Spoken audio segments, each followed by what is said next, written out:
Hello there, my name is Davis Galero and I'm with Water Wars for Africa. We are here at Mwenye Village, Traditional Authority Ngokwe in Machinga District. Today is December 3, 2025, and we are here to dedicate this water well that has been donated by the generosity of Barbara.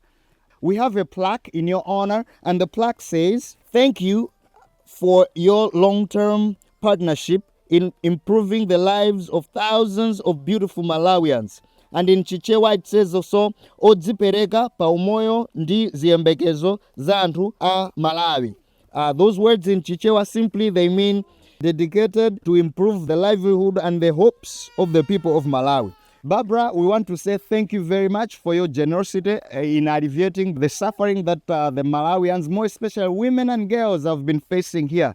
This water well was sunk in here on October 10th, 2025, and it is 42 meters deep. This water well is helping 8 villages. Apart from Mwenye village, there is Sigalira, Ibu, Posima, Meta, Rabson, Green, and Bamus.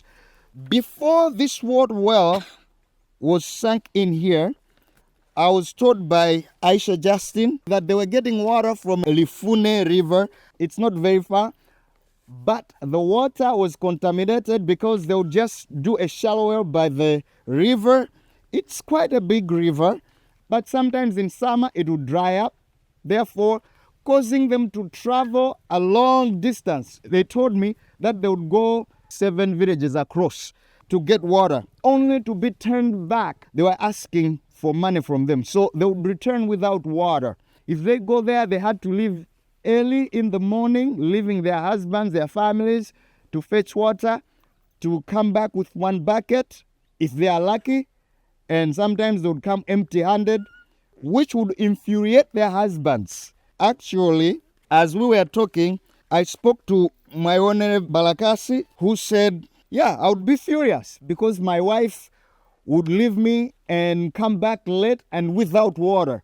I was doubtful whether she was just going for water or she was on a different mission, like being involved in extramarital affairs. Obviously, that would bring gender-based violence in the family. Again, sometimes the river here would be flooded, thereby making it impossible for them to get water. The water would get dirty and it would be dangerous to get water from there, resulting into going that far distance to get water. The challenges that the ladies were facing here, I was told to say they would not work on their gardens, they would not take care of their families. The people here depend on farming, and if they don't work on their gardens, the work there will suffer and they'll have low yield, which will be a problem during harvesting time.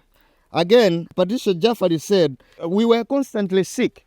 We were suffering from waterborne disease, diarrhea, and would go to the hospital a number of times a week, thereby making us fail to work on our gardens, and our children were sickly all the time, and children would fail to go to school because of constant sickness. I have one of the oldest ladies in this village, Ndawisie Abasi. She's over 80, who said, ever since I was born, this is her first water well. And she used to be sickly. Everybody concurred here to say, oh yeah, she was sick often. But now that this water is here, she even said, I'm not sickly anymore. And the ladies were saying the food tastes better. And they're saying there's no more sickness. Household chores can be done with ease. Farming is going on well. Barbara, receive our gratitude. We are so thankful for blessing this village here, Mwenye village. Once again, I want to read this plaque. It says, thank you for your long-term partnership in improving the lives of thousands of beautiful Malawians. Odzipereka pa umoyo ndi ziyembekezo za anthu a Malawi. So thank you once again from Mwenye village.